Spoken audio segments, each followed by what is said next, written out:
everybody, this is the Flying Turk with another review video for you guys. Today we are taking a look at the Boeing 707 that was released by Aeroplane Heaven as a famous flyer for Microsoft Flight Simulator 2020. This plane was originally supposed to release at the 4th of July, but it got many delays because it was not finished, it had many issues, name it, it just got delayed. Now we have it in front of us and still I don't think it's complete. It feels like an early access or like a glorified beta. There are many issues with this plane, many things that are not working, which we will talk about later in the review. For now, before we start the review, I want to tell you about the history of the 707. With versions produced until 1979, the 707 is a swept-wing quadjet with podded engines. Its larger fuselage cross-section allowed 6 abreast economy seating, retained in the later 720, 727, 737 and 757 models. A low-wing 4-engine jet aircraft. The 707 was introduced into service by Pan Am in 1958. You can find more information about the plane and its history on Wikipedia or on the internet as usual. I'm gonna keep it at that. This is not a history lesson, excuse me. We are looking at this plane today that was released for the sim. So far, I gotta say, it's not horrible, but it's just disappointing that we got this for all the time we have waited. Like, let's take a quick look at the modeling. Oops, we're going very fast, but this is how the plane looks like. In general, from afar, it doesn't look too bad, but when you get up close, you can definitely see the drawbacks of this plane and the things that are just not done correctly. For example, let's start at the landing gear. Just looks too new to me.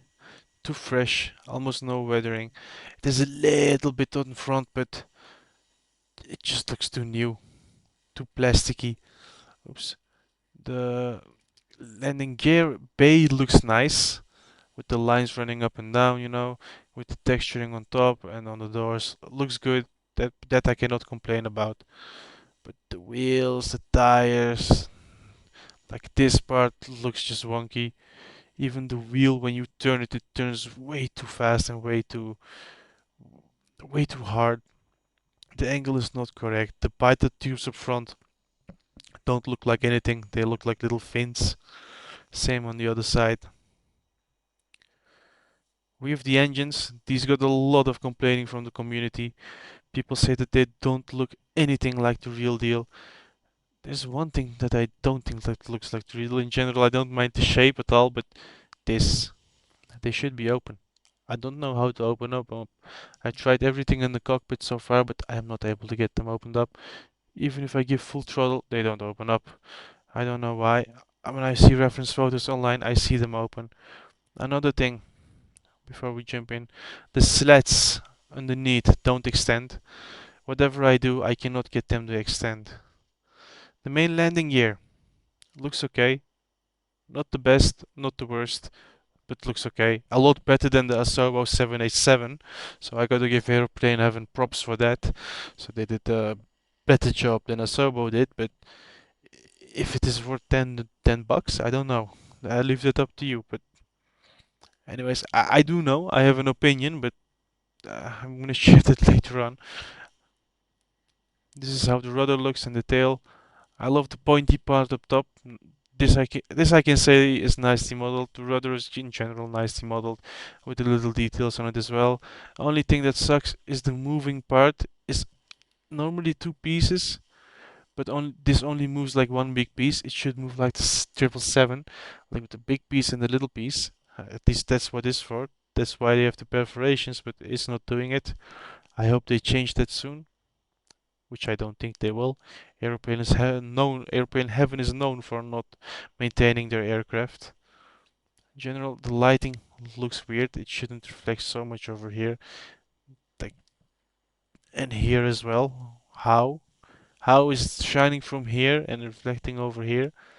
Like a little bit okay, but it should be more over here if you ask me. The placement is a bit weird. We have these lights which look fine.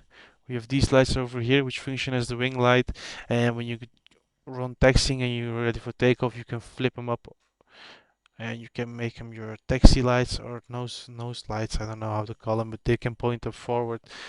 You have the same light on the other side of the plane as well. Before we look at the cockpit, this is the cargo variant. Here we have two lavatories, one for women, one for men. And look at how they've written toilet. It just looks like somebody written it with a Sharpie or anything. It just looks bad. This is the crew area where you have your food, your coffee, and name it. This looks nice. The service door looks a bit funky, but I suppose it looked like that on real aircraft as well. This is the cargo variant as I stated, so we have a cargo bay over here in the middle. The weird thing is you can clip through this and we have a cabin over at the back with the main landing gear compartment showing through it. So, oops, there we have some cables running through. I don't know if you can see it, which looks weird. We have no overhead bins by any means on this plane. We have a weird wall texture, which I very much dislike. The windows, oops. Yeah, I didn't adjust the camera speed, so it's flying all over the place. But yeah, the windows look bad as well. Sincerely, I hope that there will be a developer on FlightSim.to that changes this and makes it into a better cabin inside. I have high hopes for that, but since this is aeroplane heaven, I cannot I cannot predict how much love this plane will get or won't get. Let's click forward again. This is our cockpit. Generally, nicely modeled, cannot complain too much about this. It's not a study level airplane, so don't expect everything to work. But in general, everything that needs to work to be able to do a safe flight from point A to point B is there, except for the slats and the nose landing gear that's acting very weirdly. Seating, not the biggest fan, but 1958, right? So I can imagine these seats. The flight engineer desk, should I say? I don't know how to name it. Panel looks good as well. It's mostly functional. Or should I say everything is functional over here? I have not tried every little button and knob, but generally everything you would expect is working. You can manipulate a lot of things over here. So kudos to them for doing that. Cockpit area generally is nicely modeled. Only thing that I don't like it are the textures and the coloring. I think it should be a bit more darker, like the 727. This is way too light. It feels like a toy. And let's get out of this. Now we're in the inside, or outside, and let's show you this. From this perspective, this is where you would be sitting most of the time at the captain's seat. Or if you really like it, you can sit also at the co-pilot seat, but it's generally the same thing. Over that panel, nicely done. Cannot complain about it. You have your lights over here. Let's say it's a bit more different than the, how do you name it? The 727 that was released by Flight Sim Studios. It's not the same aircraft by any means, so keep that in mind. No, I did it again. I don't know which one that was. Dang it.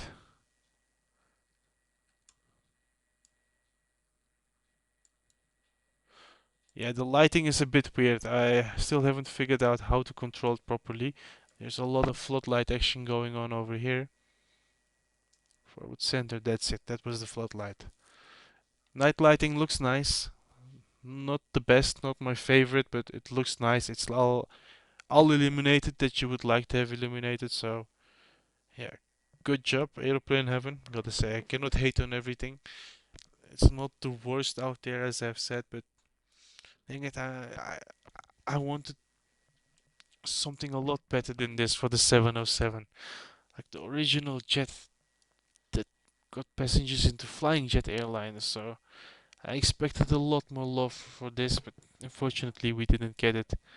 We have the window that you can open up and close. When you come to the last part, it just snaps over. I wish this was a bit smoother, but it's fine. Like the window is not the most important part. It has one flaw though. You can open it up mid-flight, which should not be possible because of the pressurization. It should be extremely difficult to pull this handle, but yet you still can do it. Door doesn't open. If you want to go outside, you come here, you cannot do anything, and you hit a wall. So there is no model cabin that you can walk through by any means. A flight engineer desk looks good. This I like. But it's still a bit lackluster. I don't know. It doesn't make sense. Flight Sim Studios did so much better of a job. But here we are. This is the famous flyer we got. Big lackluster plane. See how this looks? You can see the rudder moving. Aileron, the left, the right. You can see how fast and how aggressive they're moving. And if we move rudder all the way to the left, you see that small part is still in the same position, so it doesn't do nothing. It should move around.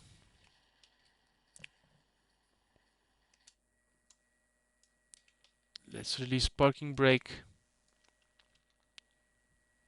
Let's check everything one more time. Looks all fine. By the way, we have a GNS 530 for navigation, which I kind of like. It makes planning a flight super easy. You can just get it through the world map in the simulator, set it up from there, spawn and press enter 2 times, and you're ready to go. Just turn on autopilot and it will follow its route. We have a CNIS modeled in, which is non-functional. It would be nice if someone is able to port over it from Flight Sim Studio 727, or if Horizon, if you hear this, make a mod for this. Would definitely appreciate it. And also upgrade the textures. This is your navigation or autopilot panel. Yeah, autopilot on. I don't know if it has auto throttle, but this is V speed. Anyways, that's where you control that. Your over here is your behind this. Let me move around. This would be your transponder. It's now at standby. Let's put it to on. And I've no idea how to use it. Ah, there we go. This is what you would use to move through it. Can we move the bottom part as well? Huh. Too bad we cannot set squawk codes as you would think. Let's turn on the flashlight. Yep. We cannot use. This one does nothing. Well, it should. So, no idea how to set squawk codes, only with the final number. So I hope the sim sets it for you. You will definitely not be able to take this out on Fat Sim. Don't expect it. Would be nice, but non-existent. We're already starting to roll, so let me turn on game volume so you can appreciate how the engines sound. It's not the worst, not the best either, but because I like it for what it is. But I'll turn up game volume so you can hear it. We'll do a quick takeoff and then we will come back inside. So here we go, guys.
Okay, there we go, guys. We have taken off the plane safely.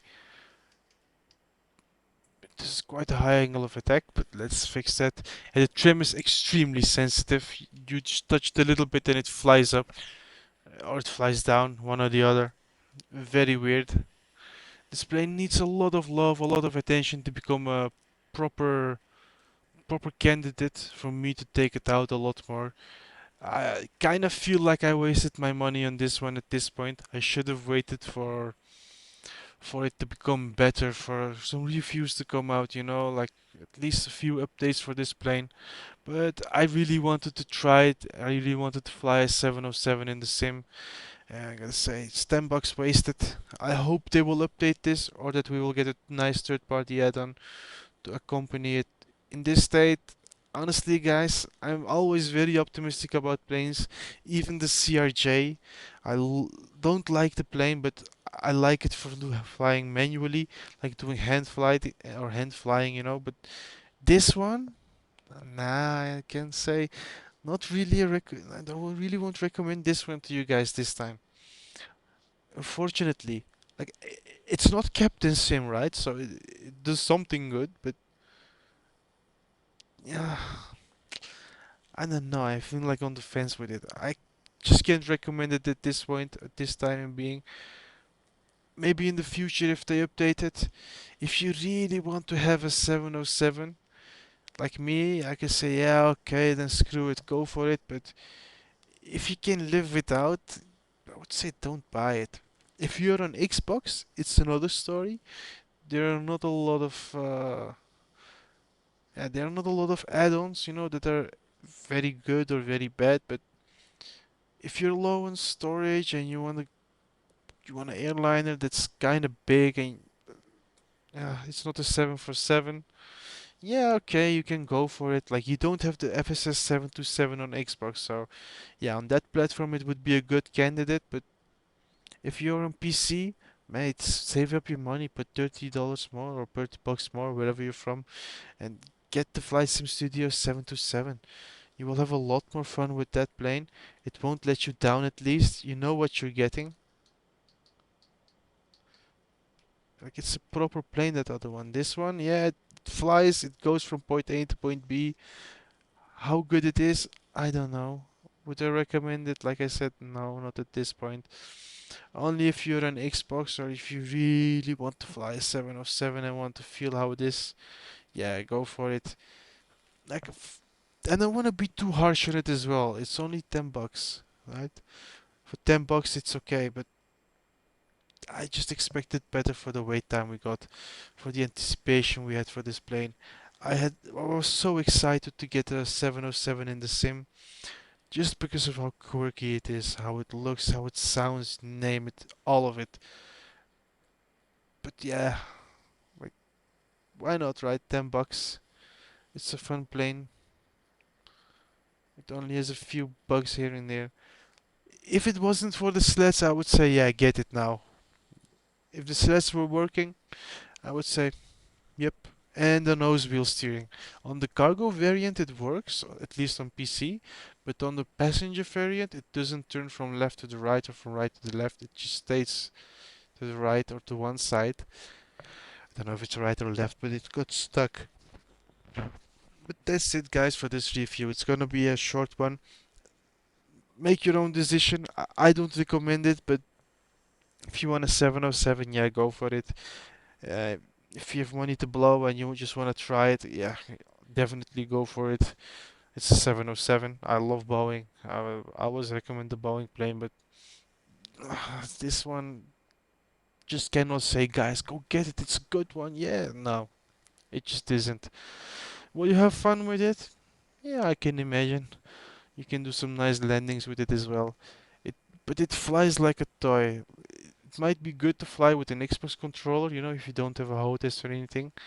It could get you going, but yeah, with the HOTAS, it doesn't feel right. Something feels off about this plane. I don't know what it is. It feels too light. It feels too much like a toy. Even the TFT IMD-11 that felt like this how it is now, but they fixed it. It feels like a heavy plane now. It doesn't wiggle around. yeah, that's it for this guy's review. Oh, that's it for this review, guys. I'm extremely tired. I need to go sleep. For now, I wish you guys all a good day, safe flights, safe landings. If you like my content, then don't forget to like, comment, and subscribe to support your favorite flight simmer, the Flying Turk. Thank you, everybody. I hope to see you in another video again. Take care and bye bye.